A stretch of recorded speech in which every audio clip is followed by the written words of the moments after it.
हाँ जी, आवाज़ आ रही है आप लोगों को मेरी? हमने प्रीवियस जो था उसमें जो है वो देखा था कि किस तरह से रिफॉर्म्स की रीअरेंजमेंट के नतीजे में जो है वो हमें जो प्रोडक्ट मिली थी। अब यहाँ पर आपने जब ये वाला आपके पास जो है वो ब्रोमो जो है ग्रुप लगा हुआ है और इधर आपके पास एस्टर है, इसको जो ज़िंक की प्रेज़ेंस में रिफॉर्म्स की रीअरेंजमेंट शो की है, तो उसके नतीजे में जो आपको प्रोडक्ट मिली है उसको हम ज़रा पहले देख लेते हैं कि ये प्रोडक्ट किस तरीके से जो है वो प्रोडक्ट आपको मिली है। तो जहाँ पर कार्बन ऑक्सीजन कार्बोनिल ग्रुप था, कार्बन ऑक्सीजन डबल बॉन्ड था, वो ब्रेकअप हुआ है कार्बन ऑक्सीजन सिंगल बॉन्ड में। ठीक है, बाकी मिथाइल ग्रुप उसी तरह से, और यहाँ से ब्रोमो ग्रुप निकल गया है क्योंकि जिंक है ना, तो Zn Br जो है वो जिंक ब्रोमाइड Br2 एक और मॉलिक्यूल होगा बैलेंस, आप उसकी बैलेंसिंग यहाँ नहीं दी हुई, तो यहाँ से Br ग्रुप निकल गया है, बाकी रिमेनिंग जो है पूरे का पूरा जो मॉलिक्यूल है वो उस तरह से आकर यहाँ पर अटैच्ड हो गया। अच्छा, नेक्स्ट स्टेप में इसमें से रिमूवल ऑफ वाटर हुआ है in the presence of followed by KOH। ठीक है, तो रिमूवल ऑफ वाटर जो है उसके लिए यहाँ से हाइड्रोजन निकला है, यहाँ से हाइड्रोक्सिल ग्रुप रिमूव हुआ है, और आपको जो स्ट्रक्चर मिलता है वो देखिए कि जब OH निकला तो यहाँ पर कार्बन की 3 वैलेंसी रह गई, तो यहाँ पर जो है वो डबल बॉन्ड जनरेट होगा इस कार्बन और इस कार्बन के दरमियान। ठीक है, तो ये OH निकल गया और इस कार्बन की क्योंकि ऑलरेडी जो है वो 3 वैलेंसी थी और डबल बॉन्ड से जो है वो उसकी वैलेंसी बढ़ जाती है, तो यहाँ से भी एक हाइड्रोजन निकल जाएगा।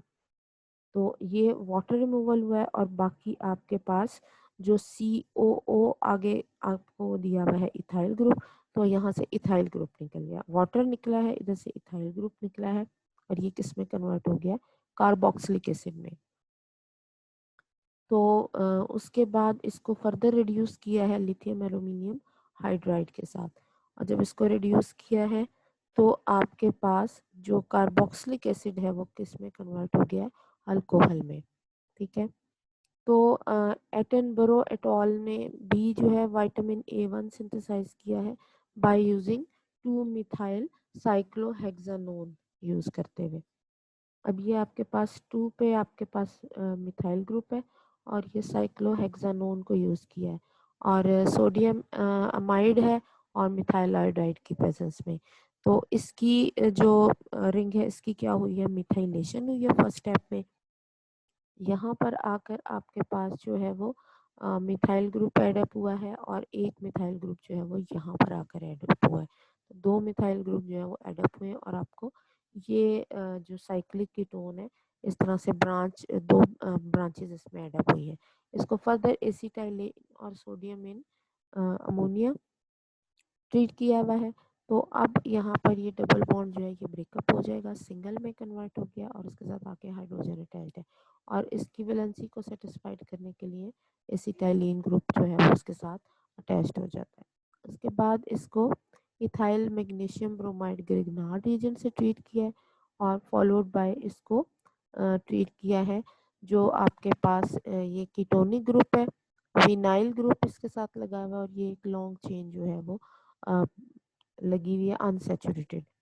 तो इन सब के बाद जो है वो इसके साथ इसको किया है, तो आपको जो प्रोडक्ट मिली है वो किस तरह से मिली है, ये आपका स्टार्टिंग मटेरियल है, और आपके पास यहाँ पर आकर क्या चीज़ अटैच हुई है, ये वाला जो बॉन्ड हाइड्रोजन है ये रिमूव होगा, और इसके साथ आकर जो है ये वाला ग्रुप वो अटैच्ड हुआ है। अब वो ग्रुप किस तरह से अटैच्ड हुआ है कि ये जो आपके पास सी, यहाँ तक तो आपके पास ये वाला ग्रुप है ना, और उसके बाद ये यहाँ से कार्बोनिल से जो है वो अटैच्ड होगा, तो कार्बन ऑक्सीजन ये जो डबल बॉन्ड है ये सिंगल में कन्वर्ट होता है, और यहाँ से आकर जो है ये इसके साथ जो एसिटाइलिन ग्रुप है उसके साथ आकर अटैच्ड हो जाता है, और जब उसके साथ आकर वो अटैच्ड हो जाता है तो अब आपको ज़रा जो स्ट्रक्चर नज़र आ रहा है उस स्ट्रक्चर को आप देख लिए। यहाँ पे CO जो डबल बॉन्ड था सिंगल में कन्वर्ट हुआ, उसके बाद H लग गया। ठीक है, CH3 उसी तरह से, उसके बाद CH डबल बॉन्ड, बाकी पूरे का पूरा मॉलिक्यूल जो है वो एज इट इज जो है वो अटैच हुआ है। सिर्फ ये जो कार्बन ऑक्सीजन डबल बॉन्ड था ये ब्रेकअप हुआ है सिंगल में और ये OH में आ गया। आपको स्ट्रक्चर मिलता है स्ट्रक्चर नंबर 9, स्ट्रक्चर नंबर 9 मिलता है। ठीक है, और उसके बाद जो 9 वाला स्ट्रक्चर है इसको एसिड के साथ ट्रीट करें और इसकी नतीजे में इसकी क्या हुई है, रीअरेंजमेंट। अब इसकी रीअरेंजमेंट जो है हुई है उसमें क्या है, आपके पास ये जो OH ग्रुप यहाँ से जो है वो ट्रेवल करके इधर आ गया। अब ये किस तरह से जो है वो रीअरेंजमेंट हुई है, यहाँ पर आपके पास जो ट्रिपल बॉन्ड तो उसी तरह से रहा है, ये आपके पास जो OH था ये जब रिमूव हुआ है तो यहाँ डबल बॉन्ड जनरेट हो गया है और यहाँ पर जो है वो आकर जब एडअप हुआ है तो ये डबल बॉन्ड जो है ये सिंगल में कन्वर्ट हो गया। तो CH2OH इसकी इंटरनली जो है वो रीअरेंजमेंट हुई है और आपको 12 वाली प्रोडक्ट मिली। इसको फिर हमने रिड्यूसिंग एजेंट से ट्रीट किया है लिथियम एल्यूमिनियम हाइड्राइड और उसके साथ जो है वो एसिटिक एनहाइड्राइड जो है उसको उसके साथ ट्रीट किया है। तो पहले स्टेप में जब इसकी इसकी रिडक्शन भी होगी और इसकी एसिटाइलेशन भी होगी। अगेन जहाँ पर OH ग्रुप मौजूद है वहाँ पर ही एसिटाइलेशन होनी है। तो इसमें भी इस रिएक्शन को जो है वो कंट्रोल किया गया है इस तरह से कि ये एसिटाइलेशन जो है वो इस पॉइंट पर हो, ये वाला जो OH ग्रुप है यहाँ पर एसिटाइलेशन ना हो। ठीक है, तो अब आपके पास ये जो डबल बॉन्ड है ये ट्रिपल बॉन्ड है, ये डबल में ये ब्रेकअप होगा, मूव कर जाएगा और ये डबल में कन्वर्ट हुआ और रिडक्शन हो रही है, एडिशन ऑफ हाइड्रोजन हुई तो ये यहाँ पर आकर हाइड्रोजन लग गया है। ठीक है, जो एसिटाइलिन ग्रुप है वो इथिलीन में कन्वर्ट हो गया है और यानी कंट्रोल वे में किए ना तो सिर्फ ट्रिपल बॉन्ड डबल में कन्वर्ट हुआ, बाकी जो डबल बॉन्ड है वो एज इट इज है, उन पर कोई फर्क नहीं पड़ा। और क्या चेंज आया है आपके पास इस पॉइंट पर जो है वो आकर जो है यहाँ तक आप देखिए सेम चीज चल रही है और CH2 यहाँ पर जो एसिटाइल ग्रुप लगा हुआ है यहाँ पर एसिटाइलेशन हुई है। ठीक है, CH2OH जो था यहाँ पर एसिटाइलेशन हुई है, यहाँ से हाइड्रोजन निकल गया और ये पूरे का पूरा एसिटाइल ग्रुप जो है ये यहाँ पर ऐड अप हो गया। ठीक है, पहले भी हमने जो देखा था वो यही देखा था कि जहाँ पर भी जो आपके पास OH ग्रुप होता है उस पॉइंट पर एसिटाइलेशन होती है। तो इसमें रिडक्शन किधर हुई है, ट्रिपल बॉन्ड जिस तरह लिंडस कैटलिस्ट के जरिए कंट्रोल किया गया था, यहाँ उन्होंने नहीं दिया कि इसको किस तरह से कंट्रोल किया है, लेकिन रिडक्शन आप देख लीजिए यहाँ पर जो है वो हाइड्रोजन एडअप हुआ है और ये OH जो है इसकी एसिटाइलेशन से आपको ये वाला पार्ट मिलता है। फिर इसको आप जो पैरामिथाइल बेंजीन सल्फोनिक एसिड के साथ ट्रीट करते हैं तो इसमें वाटर रिमूव हो जाता है। अब वाटर रिमूव होगा तो एक तो ये वाला जो OH है ये निकल गया, जब ये निकल गया तो फिर यहाँ पर डबल बॉन्ड क्रिएट हो जाता है और आपके पास एक हाइड्रोजन जो है वो रिमूव होगा। यहाँ से OH निकला है, बाकी आप देखते जाइए, बाकी मॉलिक्यूल आपका इसी तरह से चल रहा है। CH2O यहाँ से ये पूरे का पूरा जो है वो एसिटाइल ग्रुप ये निकल जाएगा CH3CO और यहाँ पर आकर हाइड्रोजन एडअप हो रहा है।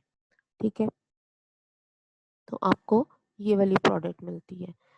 उसमें acid cause rearrangement of 11 to 12, 11 से 12 जो आपको प्रोडक्ट मिली है, ये दोनों जो प्रोडक्ट मिली है ये किस तरह से हुई है, in which all the multiple bonds are in complete conjugation and reduction. इसमें पहले आप देख लीजिए कि मल्टीपल बॉन्ड ये जो मोर देन वन बॉन्ड जो है ये सारे इन कॉन्जुगेशन है, अल्टरनेट फॉर्म में है ना, एक छोड़ के एक कॉन्जुगेशन में मौजूद है and the reduction of 12 to 13 by lithium aluminum hydride is possible because the presence of propylylic hydroxyl grouping।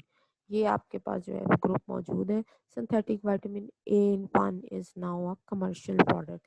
यानी इन तमाम सिंथेटिक स्टेप से गुजर कर जो है वो हमने क्या किया है कि हमारे पास जो विटामिन A1 है वो हम कमर्शियली प्रिपेयर कर सकते हैं। अब इसकी जो है फर्दर कमर्शियल प्रिपरेशन के लिए जो है the biologically active geometrical isomer जो है विटामिन A1 का, that has also been isolated.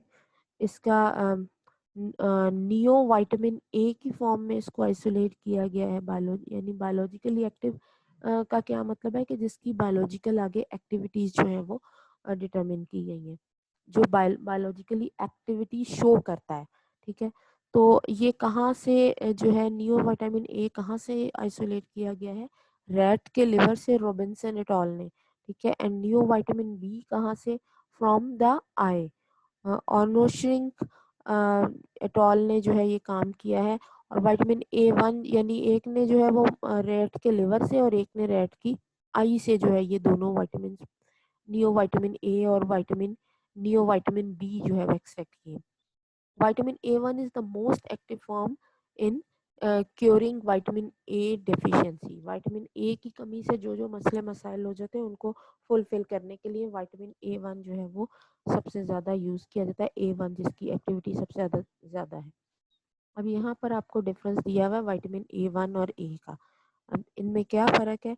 इसमें यहाँ पर जो है ये आपके पास जो है वो बॉन्ड ऊपर को जा रहा है, यानी आपके पास जो है ये सिस फॉर्म में आ रहा है और यहाँ पर जो है ये ट्रांस फॉर्म में आ रहा है। और नियो में यहाँ पर आपके पास ब्रांच आ गई है। ठीक है, बाकी जो आप के पास जो है स्ट्रक्चर वो उसी तरह से आता है। तो बाकी जो है वो हम इंशाल्लाह कमिंग लेक्चर्स में देखेंगे। तो यहाँ पर जो है वो हम इसको स्टॉप कर देते हैं।